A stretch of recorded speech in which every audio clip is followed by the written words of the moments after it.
Hello everyone, welcome to today's news starter. Before getting into the important topics of the day, let us have a look at one of the practice prelims question.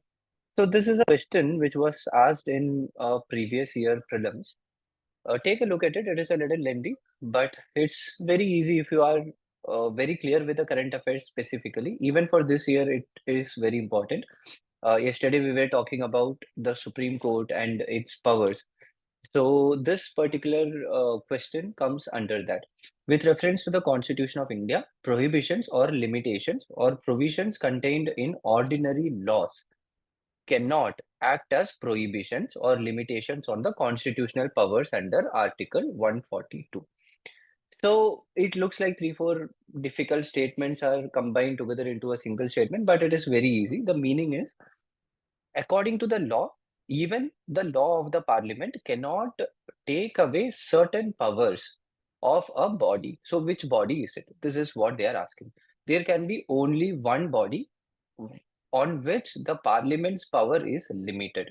That is Supreme Court. As simple as that. Because India as a country follow separation of power. So when there is a statement which tells that even the parliament cannot pass a law which can prohibit or limit the constitutional powers of a body, it can be Supreme Court only. There is no other body on which the parliament can have certain restriction. I mean, the parliament cannot have certain restrictions. So very simple. Election Commission was given, Supreme Court was given, financial crisis, state legislatures, and all these things are given. You don't even have to read the answers. You can directly go and tell it is Supreme Court of India. So that is about the prelims practice question. The air quality in Indian cities in the recent times.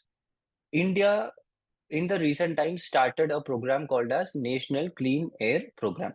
So according to National Clean Air Program, a target was fixed in which it was told that reducing the particulate matter concentrates 40 percentage by 2026 in 131 cities is important.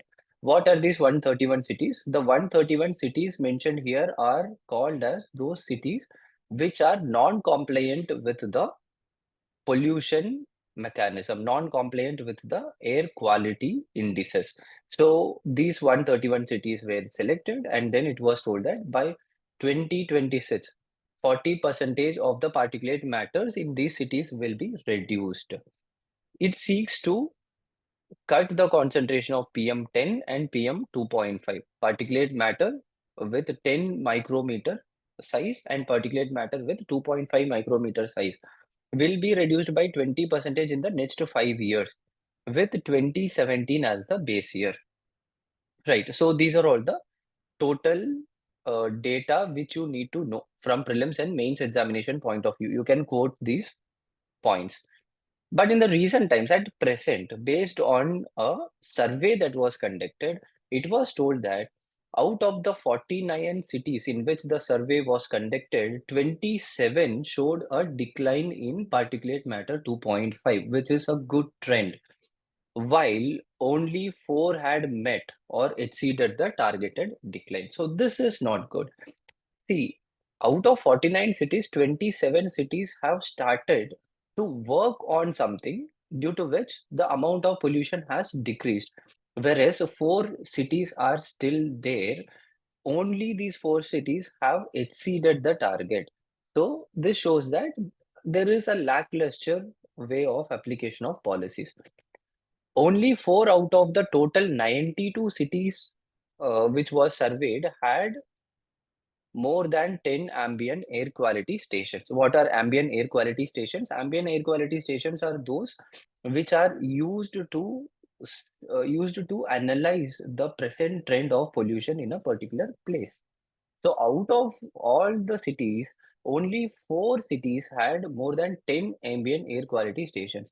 If you are not even able to analyze and investigate how much of pollution is there in a particular city or in a particular place, how will you try to reduce the amount of pollution? So this is something which should be questioned. So these data are important for mains examination, not for prelims, because you can easily quote these things in your answers. About minority educational institutions. So minority educational institutions have been in the limelight in the recent times in the last 3-4 years. You don't have to get into the controversies, the issues and everything. From examination point of view, only certain things you need to know. I will explain you what you need to know from UPSC examination point of view. Two articles are very important when it comes to minority educational institutions. That is Article 29 and Article 30 of Fundamental Rights, Part 3 of Indian Constitution. So these two articles provide the provisions for securing rights of minorities and minority-run institutions.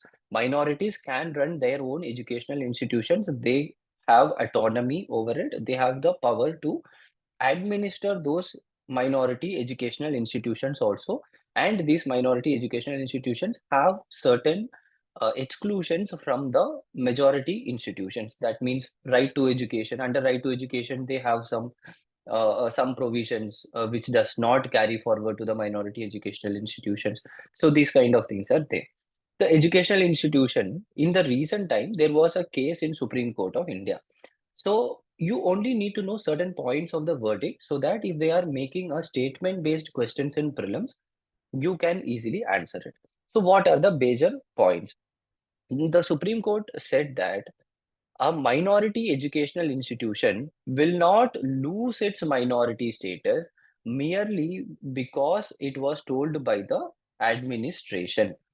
That is, if the government want to make some changes to the administration of the minority educational institution, that doesn't make the minority educational institution to lose its minority status. This is one thing. Article 30, the right of minorities to establish and administer the educational institution, has not envisaged that the administration of educational institution should be completely filled with minority members only. This has not been told, which clearly shows that even though you have a minority educational institution, in the administration or management of that educational institution, people from other religion or other language can also be there. You cannot tell that I am running a minority educational institution, so only people from my religion or my language can be in the board of management. Very clear about it. The administration could be secular and students from any community could get admission in the minority educational institution. These points are very, very important for prelims examination point of view. One particular news was there related to Central Consumer Protection Authority, the CCPA. You need to know about it. The CCPA itself was formed by Consumer Protection Act. One important fact for prelims. What was the objective? To promote, protect, enforce the rights of consumers, and they consider consumer as a class. This particular point is very important.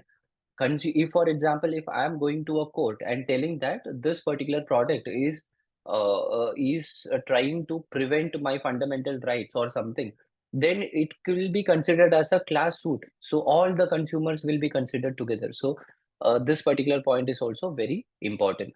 What are the major things they do? These points you can uh, have a note of. They conduct investigation. They talk about violation of consumer rights, complaints, prosecutions, recall of unsafe goods, these kind of things. So these are very major, very small points which you can take a note of. About the coaching academies. So recently what happened, there has been certain complaints that certain educational coaching academies have been undergoing or have been practicing some misguiding advertisements. So for this, the Central Consumer Protection Authority has clearly told that if you are running a educational coaching institute, you cannot be involved in any misguiding advertisement. If you are claiming that a particular student who took coaching in your institute has secured some rank, you have to mention what rank the student has secured. You have to mention what course the student undertook in your institution, each and every detail. And you can't claim that all the questions will come from my coaching academy. All the questions will be coming from whatever syllabus we are providing, whatever test we are providing. 100% guaranteed prelims clearance, 100% guaranteed mains clearance, 100% result in interviews. These kind of misguiding advertisement should be completely avoided. So these things are important for mains examination point of view. Mulya Prava will be important from prelims and mains. From prelims, they can ask only one thing. What is Mulya Prava? It is a guidelines. It is a set of guidelines given by University Grants Commission to instill human values and professional ethics in higher educational institutions. Only this much. From mains examination point of view, especially from GS4 ethics, you need to know about Mulya Prava because there is a complaint, there is always a criticism that in higher educational institutions of India and even in smaller educational institutions of India, we are not instilling ethical and value-based education. So for this, the government has come up with Mulya Prava 2.0. Mulya Prava first part was given in 2019. Now they have come up with the second edition. So what are the major things they are doing? They instill deep respect for fundamental duties. People should be aware of fundamental duties, the values provided in fundamental duties, etc.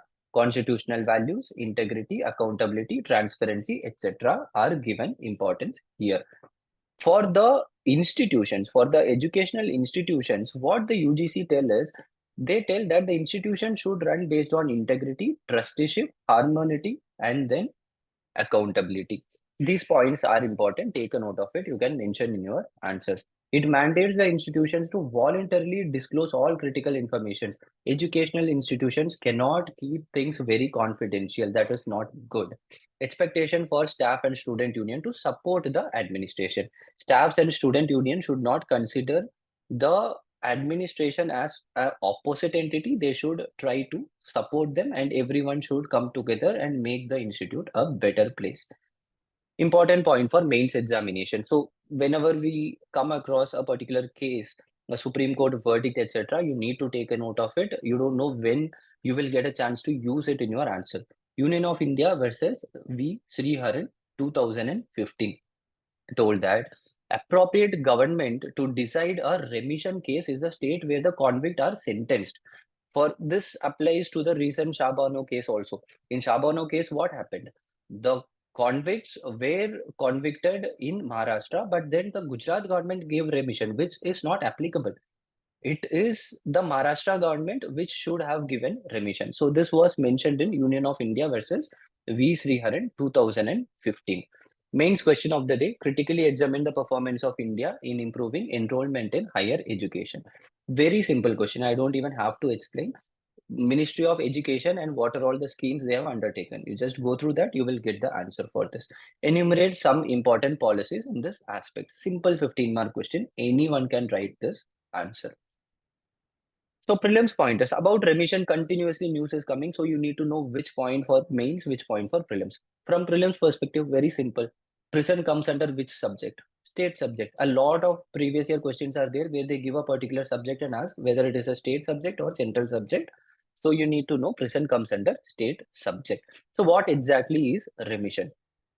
Prison rule for each state identifies certain reformative and rehabilitative activity.